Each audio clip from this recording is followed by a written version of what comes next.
کہ عرب کے لوگوں میں دو خامیاں تھی. نمبر 1 چٹے ان پڑھ جاہل اجڈ، حتیٰ کہ انہیں باقی لوگ امی کہا کرتے تھے. امی نیرے ان پڑھ.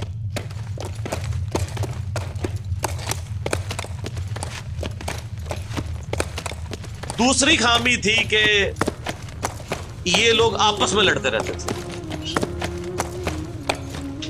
خاندانوں کے خاندان ختم ہو جاتے تھے. پانی پینے پلانے کے اوپر جھگڑا ہوا ہے تو 10 سال لڑائی ہو رہی ہے. یہ دو خامیاں تھیں. نمبر 1 چٹے ان پڑھ، نمبر 2 لڑاکو لیکن آپس میں. لیکن دو خوبیاں بھی تھیں. ایک خوبی یہ تھی کہ یہ ٹف ماحول کے عادی تھے، ریگستان کے رہنے والے، گرمیوں میں یعنی اتنے مشکل سفر کرنے والے، اونٹ کے اوپر مہینوں کے سفر، تھوڑا سا ساز و سامان کے ساتھ. اور دوسری خوبی یہ تھی کہ یہ جب کسی کو زبان دے دیتے تھے نا، پھر گردن ہی کٹتی تھی، پیچھے نہیں ہٹتے تھے، چاہے کسی دشمن کو بھی زبان دی ہے. اللہ نے ان کی یہ دو خوبیاں یوٹیلائز کر لی کہ زبان دی اللہ کے نبی علیہ السلام کو انہوں نے، جس نے دی پھر گردن ہی کٹی ہے. اور دوسری خوبی کہ وہ ٹف ماحول کے عادی تھے لیکن لڑتے آپس میں تھے. اللہ تعالیٰ نے ان کی خامی کیسے پوری کی کہ ان کو ایک لیڈر ایسا دے دیا جس نے سارے قبائل کو ایک جھنڈے کے نیچے جمع کر دیا، اور جہالت کے لیے دور کرنے کے لیے ان کو ان کی زبان میں کتاب دے دی. اب جس نے سورہ بقرہ، سورہ نساء، سورہ مائدہ حفظ کی ہوئی ہے، اس کے سامنے کوئی کرسچن کا پادری، کیا یہودیوں کا پادری وہ بیٹھ سکتا تھا؟ جتنے ان کے دلائل تھے انہوں نے وہ زبانی یاد کیے ہوئے تھے. تو وہ لوگ جو اپنے آپ کو سمجھتے تھے کہ ہم بڑے علامہ ہیں اور یہ امی ہیں، ان امیوں نے ان کو علم میں بھی الٹ کے رکھ دیا صرف ایک قرآن کی وجہ سے. اور اللہ نے لیڈر دیا، سارے عرب قبائل جمع ہوئے. وہ عربی جو آپس میں لڑتے تھے انہوں نے کبھی یہ سوچا بھی نہیں تھا کہ اگر ہم ایک جھنڈے کے نیچے جمع ہو جائیں تو ہم دنیا کی سپر پاورز کو الٹ سکتے ہیں، رومن اور پرشین امپائر کو. اور دیکھیں سر پھر کیسے الٹا ہے انہوں نے. ود ان 17 ایئرز ہر چیز اڑا کے رکھ دی ہے. صدیوں کی سلطنتیں، لاکھوں کی ریزروڈ آرمیز رومن اور پرشینز کی پوری دنیا پہ حکومتیں کر رہی ہیں، جدید اسلحہ ہے. اور ادھر یہ بدو ہیں جن کے پاس اونٹ ہیں، گھوڑے ہیں، تلواریں ہیں. نہ منجنیق انہوں نے کبھی دیکھی، نہ ان کے پاس اس طرح کے ہاتھی بڑے بڑے جو پرشینز کے پاس تھے. بس چل پڑے، کلمہ پڑے اور نکل کھڑے ہوئے. پھر دنیا نے دیکھا ہے کہ ہر چیز کو الٹ کے رکھ دیا، انہی کے اسلحے ان سے چھین کے انہی کو الٹ دیا. وہ ساری کی ساری بجلی کس نے بھری تھی ان کے اندر؟ اس کتاب میں.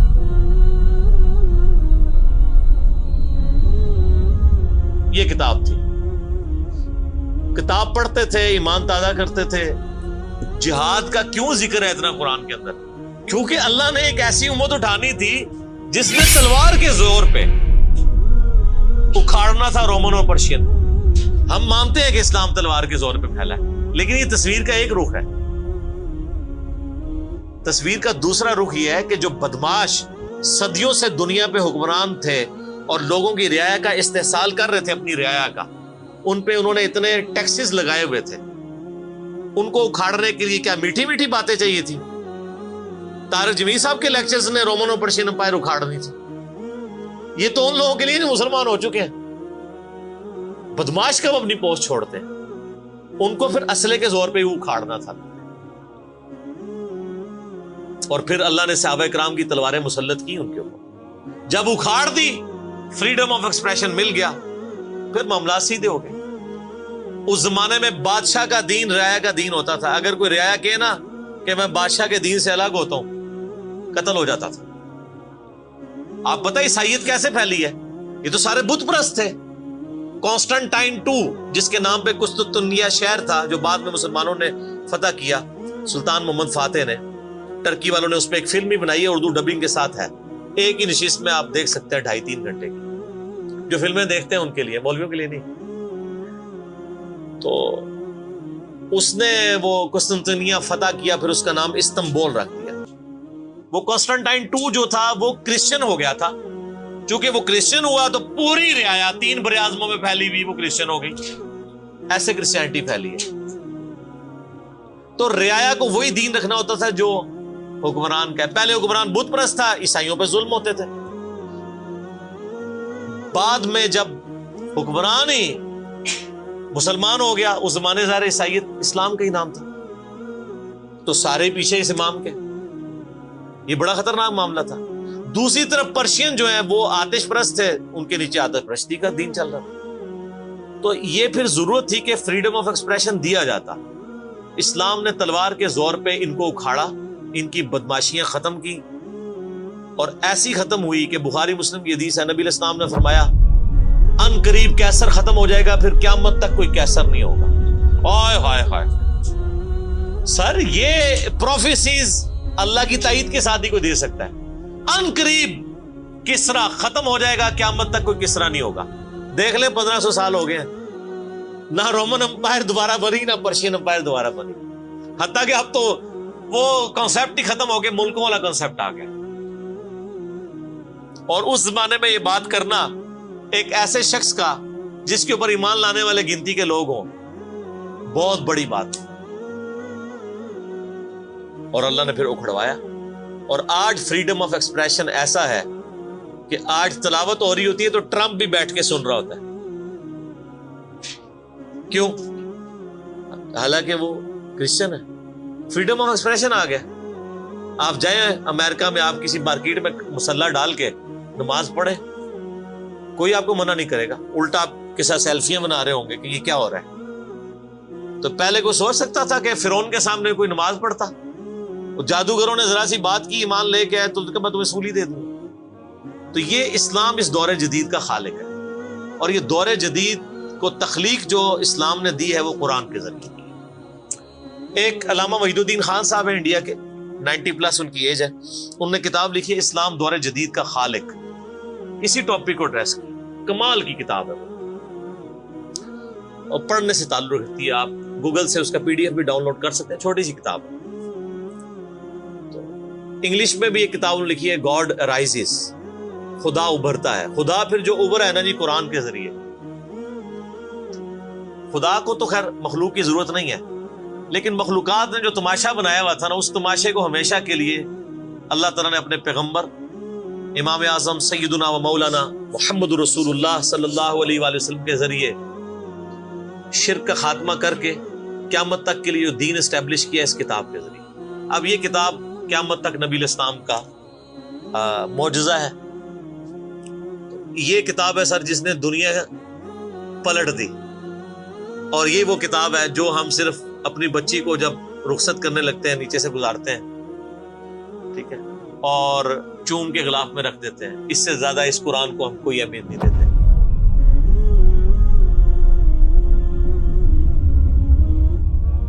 حالانکہ یہ قرآن اس لیے نازل ہی نہیں ہوا ہوا، یہ تو ہماری کتاب زندگی ہے.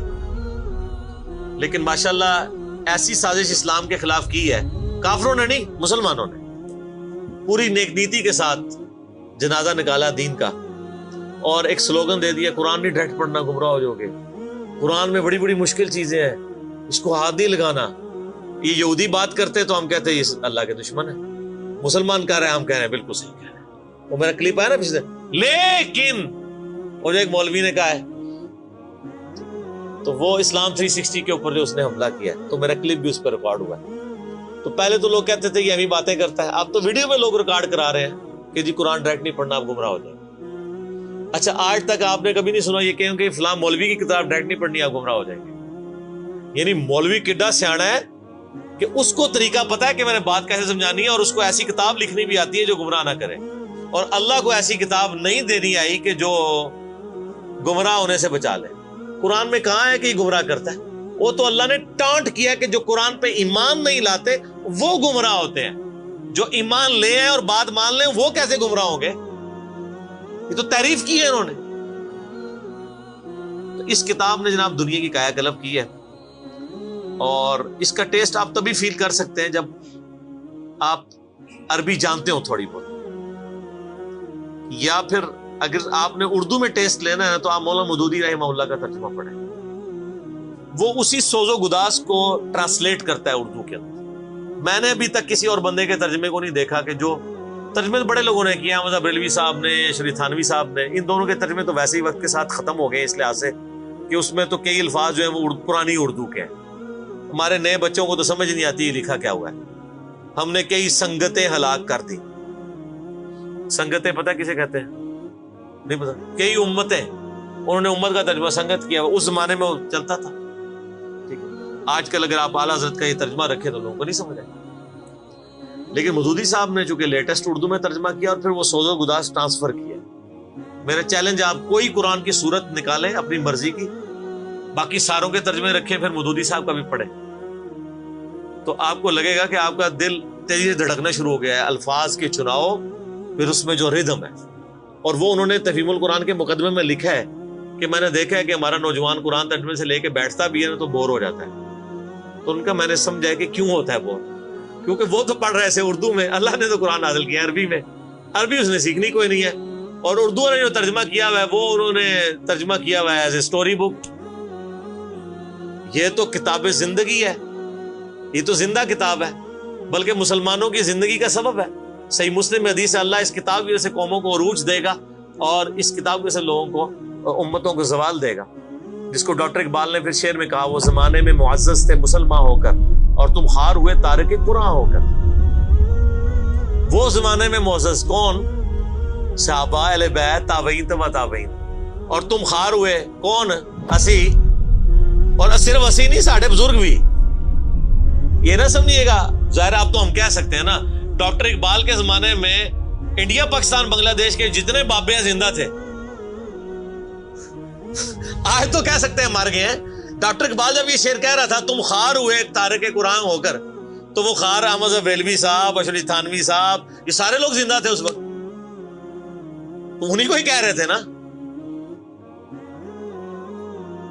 حتیٰ کہ قرآن کے ترجمے کو بھی گناہ سمجھا گیا، یہ تو بہت بعد میں ترجمہ ہوا ہے، پہلا ترجمہ شاہ ولی اللہ دہلوی نے کیا۔ پہلے تو لوگ کہتے ہیں قرآن کا ترجمہ کرنے کی ضرورت نہیں ہے، اور یہاں لوگ کہتے ہیں بزرگوں کی بڑی خدمات ہے۔ ہم پوچھتے ہیں 1000 سال سے بزرگ یہاں بیٹھے ہوئے ہیں، کسی ایک بزرگ کا قرآن کا بخاری کا ترجمہ مجھے دکھا دیں کہ جی یہ سلطان بہو نے دیکھے جی قرآن کا ترجمہ کیا، یہ جی داتا صاحب نے بخاری شریف کا ترجمہ کیا۔ کیا انڈیا، پاکستان، بنگلہ دیش کے لوگوں کی زبان عربی تھی؟ فارسی تھی نا؟ تو کسی بزرگ کو توفیق نہیں ہوئی ہے کہ قرآن کا فارسی میں ترجمہ کر دے۔ اتنا بڑا چھکا میں نے مارا ہے کہ قیامت تک یہ روئیں گے۔ آندہ کو کہنا بزرگوں کی خدمات ہیں۔ ہمارے پرائم منسٹر صاحب بھی کہتے ہیں نا جی وہ فرید الدین گنج شکر کی بڑی تعلیم۔ فرید الدین گنج شکر صاحب نے کون سا قرآن کا ترجمہ کیا؟ اگر کسی نے قرآن کا ترجمہ ہی نہیں کیا، بخاری مسلم کا ترجمہ ہی نہیں کیا، وہ کیا خدمات کرتا رہے؟ وہ اپنی تعلیمات دیتے رہے۔ صحیح غلط اس کا فیصلہ ہم نہیں کرتے، وہ تو پھر میں اور طرف چل پڑوں گا۔ صرف جو خدمات والا ڈونگ رچایا ہوا ہے نا وہ میں آپ کو بتا رہا ہوں۔ جتنوں کے مزار بنائے ہوئے آپ نے، کسی ایک کا ترجمہ دکھا دے قرآن کا، تو یہ پھر انہوں نے جان بوجھ کے سیاست کی اسلام کے نام کے اوپر، اپنی باتیں کرواتے رہے۔ سر ان کو پتا تھا قرآن کا ترجمہ ہو گیا، سورہ زمر اور سورۃ الانعام اگر اردو میں آ گئی تو بابوں کو کس نے پوجنا ہے؟ سر بخاری کا اگر ترجمہ ہو گیا تو ساروں نے تو رفع الیدین سے نماز پڑھنی ہے، بابے سارے بغیر رفع الیدین والے نے۔ یہ وجہ تھی کہ بڑی ہوشیاری ہے انہوں نے، یہ نہ سمجھو بولے سمجھے، بہت ہوشیار سمجھے۔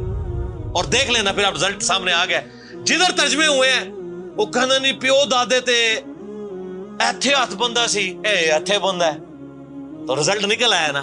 اسی لیے بزرگ جو کام کرتے ہیں وہ حکمت سے خالی نہیں ہوتا۔ ہاں انہوں نے بڑی شیاری دکھائی ہے آپ کے ساتھ، لیکن اللہ کا وعدہ ہے هو الذی ارسل رسولہ بالہدی ودین الحق لیظہرہ علی الدین کلہ۔ قرب قیامت سے پہلے دین کو غلبہ ملنا ہے، غلبہ بابوں کے ذریعے نہیں ملنا تھا، اسی کتاب سے، جس کتاب نے پہلے غلبہ دلایا۔ اب آج دیکھیں بچہ اینڈرائیڈ فون کھولے ہوئے ہے، کوئی آیت آتی ہے ترجمہ پڑھ لیتا ہے۔ تو سر یہ خدمت تو پھر انہوں نے کی ہے نا اسلام کی۔ اچھا یہ اینڈرائڈ فون کس رحمت اللہ علیہ نے بنایا تھا؟ وہ کہتے ہیں بزرگ تے دنیا ہی کلپ کر دے نگاہ مار کے. وہ بزرگوں نو لے آؤ تے ٹھیپا موبائل نیچے چلا سکتے. آپ مجھے بتائیں میں کسی بزرگ کو قبر سے نکالوں اور اس کو یہ موبائل چلا لے گا؟ آپ کا بچہ چلا لیتا ہے. اور کسی کا اگر اتنا ایمان ہے نا بزرگوں کے اوپر, تو آج والے بزرگوں پہ بھی ہے. تو میں نے ان کو بڑی دفعہ مشورہ دیا ہے کہ بزرگ جو جناب دنیا چلا رہے ہیں, تو میں ان کو کہتا ہوں آپ کو بزرگوں کے ساتھ جہاز پہ بٹھاتے ہیں. جب 10 کلومیٹر ہائٹ پہ پہنچ جاتا ہے یہ بوئنگ جہاز, جب پہنچے تو ہم پائلٹ کو کہے تو تے پائی بسم اللہ پڑھ کے تے پیراشوٹ نال کود جا, بزرگ چلان تے جہاز لینڈ کران. وہ کتنے لینڈ ہوئے گا جہاز؟ بزرگاں دے مرید بھی اس جہاز ہی نیچے بیٹھ لگے. جہاں تمہیں کہتے ہیں بزرگ دنیا چلا رہے ہیں ان کو بھی پتا ہے جہاز کو نہیں لینڈ ہونا. اور جو جہاز نہیں لینڈ کرا سکتا, میں کہتا ہوں کسی بزرگ کو آپ لا کے جہاز کے کاک پیٹ میں بھی بٹھا دینا, وہ نہیں لینڈ کرا سکتا. ہاں لینڈ کرائے گا اگلے جہاں جا کے, وہ بھی وہ نہیں کرائے گا, خود ہی ہوئے گا. سب کہانی ہے, کہانیوں کا دور ختم ہو چکا, کیونکہ اب ایک نعرہ عام ہے. کون سا؟ کہ نہ میں وابی نہ میں بابی, میں ہوں مسلم علمی کتابی. تو یہ علمی کتابی جب ہم کہتے ہیں تو وہ علم کون سا علم ہوتا ہے, وہ کتاب کون سی کتاب ہوتی ہے؟ یہ اللہ کی کتاب جس پہ ہم بات کر رہے ہیں. تو آپ دیکھیں میں اس پہ بھی 30-35 منٹ لگ گئے. اب آپ آ جائیں سورہ النبا.